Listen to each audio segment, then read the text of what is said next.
First question of the day here, Alden. Are we worried Mhm. about a Night of the Seven Kingdoms? This was because recently, very recently, May 14th to be exact, Yes. Variety ran a story, Game of Thrones spinoff, A Night of the Seven Tales, shifts to a 2026 release. Again, this is Variety. So there's the genesis of the story there. This came from an interesting thing. There was a little Night of Seven Kingdoms trailer that was shown during WB's D's. That's that sounds like a bad joke I'm trying to make. But Warner Brothers Discovery's upfront presentations at Madison Square Garden, and the title card at the end of the footage said 2026. So then that got narrowed down further. HBO content chairman and CEO Casey Bloys narrowed that down further on stage by saying the show was coming in the winter when he queued up the teaser indicating an early 2026 release, meaning January, February. January, That's the February. headline, Alden. Yeah. We got a big question. Take me into your thoughts there. Headline question: Am I worried? No, I'm not worried. Okay. I guess immediately it's a nuanced answer. Headline is no, and then you break it down. Am I worried about the show? Not at all. Am I worried about this team? No. Am I worried about any of the choices that they've made? No. So far, controversies of GOT aside, you and I are both lovers of that show. I can find something to love in every season, even if, of course, we all have our preferences. But for me right now, they are 2-0. I love both of the HBO television series that they have made, and that's a really good start. I feel the way about Night of the Seven Kingdoms the way I feel when someone announces a new Star Wars show. I'm like, cool. Yeah, there are projects where I'm like, I would maybe, have chosen this idea instead, but I'm excited for Duncan Egg. I'm excited. I'm on the record saying this franchise needs its, I say Mandalorian, not in terms of tone, but in terms of maybe size. Yeah.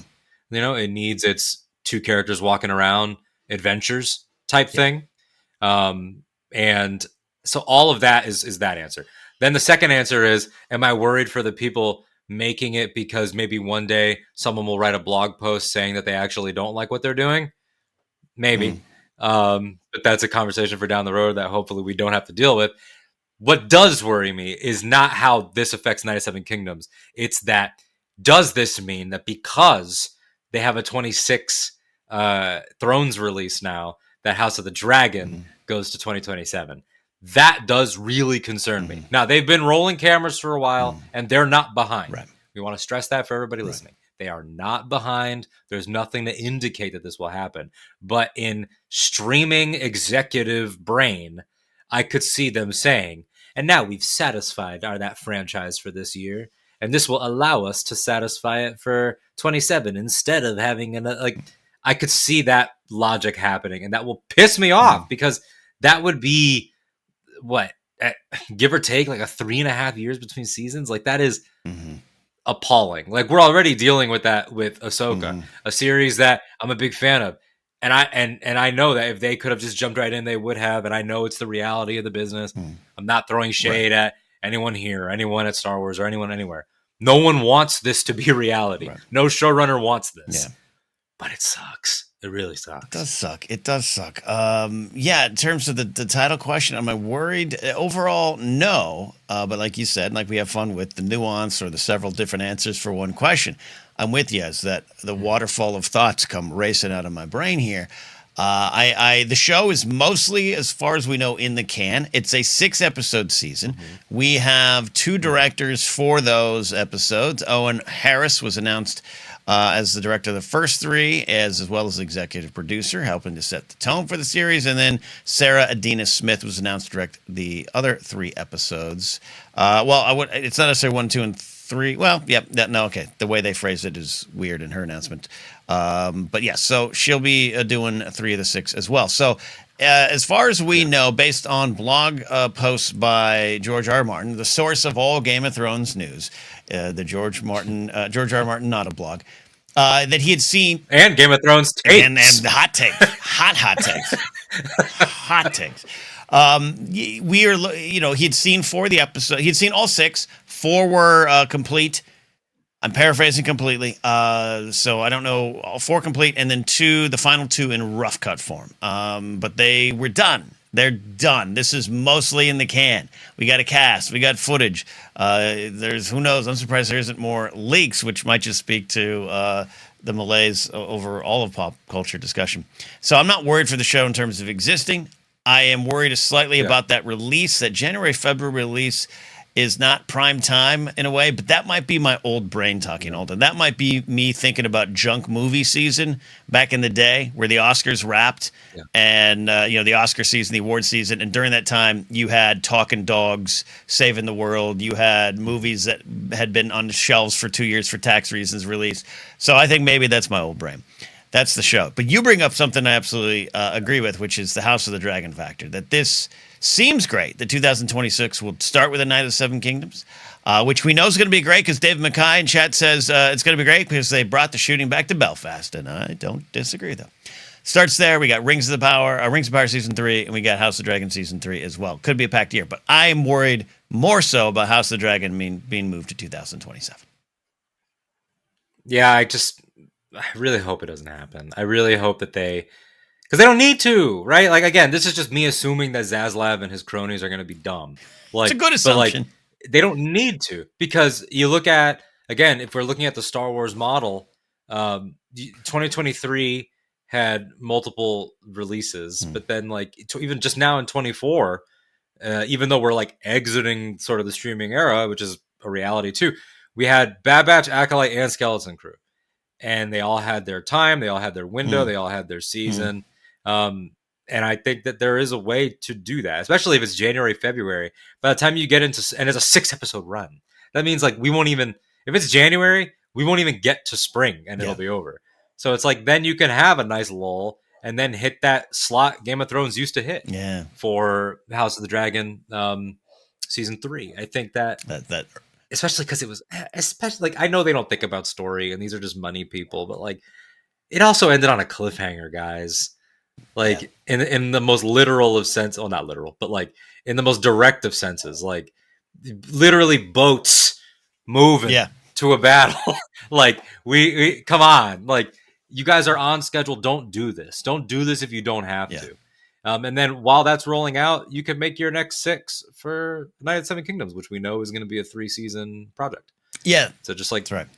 Get moving, and then that could be 27. It's definitely a different conversation or a spin out conversation about the timing of these things. And look, in one sense, I get it. If you look at these shows as, quote, one big movie, a movie every 3.5 years in a big franchise, I think of Star Wars, of course, in 2 times, two sections, sequels as well. But that felt different because you had Rogue One and Solo in the middle of all that too. But it's not abnormal. But I just, the business of it aside, and things that I don't fully understand. I'm not in those meetings, and Zaslav doesn't ask me to his yacht or what I think.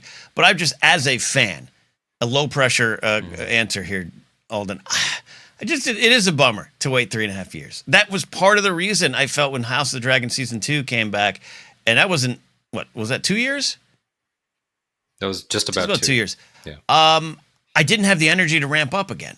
As a fan, not even just as a podcaster. I didn't have the energy to ramp up again. I didn't do the old rewatch. I didn't get the DVDs of Game of Thrones seasons 1 through whatever the most previous one was and watch them all. It was crap, this is back. I forgot about it. And I'm willing to also give them the grace of this being huge. I'm willing to give them that grace. I know it's a lot. I know it is a cinematic it's a quality. lot. I know that the effects are insane. The location shooting's insane. Benioff and Weiss at the height of Game of Thrones had 3 or 4 units at different parts of the globe. Insane. Absolutely. It's a pain in the ass. I understand that. I know that right now Kevin Feige at Marvel is making an aggressive push that Daredevil is going to be annual. Television, the way it was. And so they've got season 2 rolling, and they're going to hit the same March date, and they're going to try to make that a thing. Yeah. But it's a little bit different. Even though Daredevil's big, it's a little bit different, guys suited up in New York beating people up than it is with the scale of what a fantasy thing is. Totally. I'll give them that. But even then, you can't tell me it can't be done when you used to do it with less money. Yeah.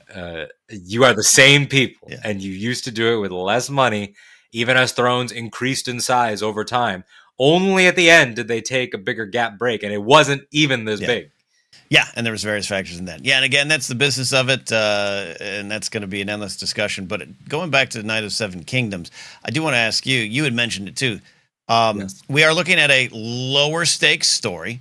We're looking at a smaller, more intimate story. You know, two people roaming the land.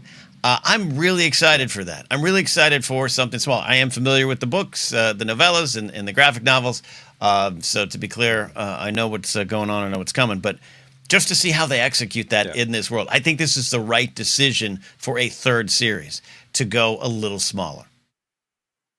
I completely agree. I think that Game of Thrones as a piece, whatever you feel about how it ended, is kind of irrelevant to the point that I'm making. But it's like, that is, again, to use the same metaphor we've been using, it's kind of the Skywalker saga, and it's always going to be like the spine, and everything comes in or out. And now we've had, I think, a logical choice for a second one of like, where's the juiciest prequel? Biggest, yeah. You know, we love a how, we love a what were they like before. I think House of the Dragon is brilliant. I think these 2 seasons that we've had of it are some of the best Thrones seasons overall, if you count it all as one thing. But there is a depressing factor to it. There's a heaviness. There's a exhausting in the way it's supposed to be, not in an insulting way. But like, you get to the end of some of those episodes and you're like, Jesus Christ. It's like, you know, seeing Dunk and Egg, even though it's not going to be without tragedy and it's not going to be without darkness, there's still wins. Like there's still great deeds to get done, you know, that you put down to build the story of a night that you want to read about. No, great point. And yeah, the rewatchability for me, this is personal, the rewatchability for House of the Dragon is a little lower because of a lot of the reasons you're talking about. Again, there's so many other things. This isn't 2011 anymore. I get it. I'm not turning the TV on at a specific time on Sunday night to watch it. I'm waiting for things to drop now. I get it. I'm not racing out to Best Buy a couple months later to get the special edition House Greyjoy box. Right. I totally know it's different, but I'm hoping with the Night of Seven Kingdoms, with 6 episodes, which, you know, is a bummer. I'd like it to be 10. Sure, that's great. Hell, I'd like it to be 22 like the old days, but the quality wouldn't be maybe as good. Yeah. And I know Feige, I know for a fact, Feige is obsessed with the idea of maybe returning to longer run shows as well within those seasons that he's trying to hit. And you're so right, Kevin. You're right. so right. You're right. You're right. Yeah, absolutely. The world is with him on that. That's the thing, is that the audience is not gone. It's the money doesn't make sense. You know, and that's all stuff above our pay grade, and no one understands it. People working in it don't understand it. And like, not to put us too much up on an HBO tangent business wise, but like, as you, I'm sure, have heard, they have now rebranded back to HBO Max, and to the point where, and I'm glad they owned the stupidity of it. I think it was smart that like they had all of their branded accounts do a little marketing push where they acknowledged that it was stupid. Like the official House of the Dragon account posted Jace and Rhaenyra when they're talking about the dragon seeds, but they went over the dialogue, and he was like, "We're going to be HBO Max again," and Rhaenyra's like, "It's a mad thought." Like, you know, they were having fun with it. Yeah. But what was really telling was James Gunn, one of their CEOs, one of their studio heads, they recorded him finding out about the name change. And he's like laughing at it, and he didn't know. And there's someone off camera that's like, "Yeah, they're saying it at the upfronts," and he's like, "So I have to just like change what I'm seeing on the prompter." Yeah. Like, this is a company that clearly, like, even a lot of them don't understand. That's the point I'm making. Is that no one's gonna ever understand where the money goes, how the streamers can exist without being in profit. Like, so all that to say, the dream is kind of dead. I mean, even House of the Dragon is at 8 episodes now. Yes, and it's like. Yes. The dream is dead. Faihi might be the only soldier left. He tried. And that's a separate conversation that gets into things I know off the record of him trying to find writers that can actually tell stories more than 10 episodes long. Well, don't ask Benioff and Weiss. But in closing on this story, our headline story, anytime there's wranglings, anytime there's shuffling of the decks, of release schedules and everything, there's a reason enough to worry about the show. The quality, the how it's going to be received. Is it in the right time to be released? They run those metrics. But just as a fan, I am excited and definitely bummed, but I'm definitely this show is sneaking up on me. So if I got to wait a couple more months, I'm willing to wait to have fun with the show. Yeah, absolutely. I am not at all concerned. It'll arrive precisely when it means to borrow some words from a different world. Wizards. I heard that.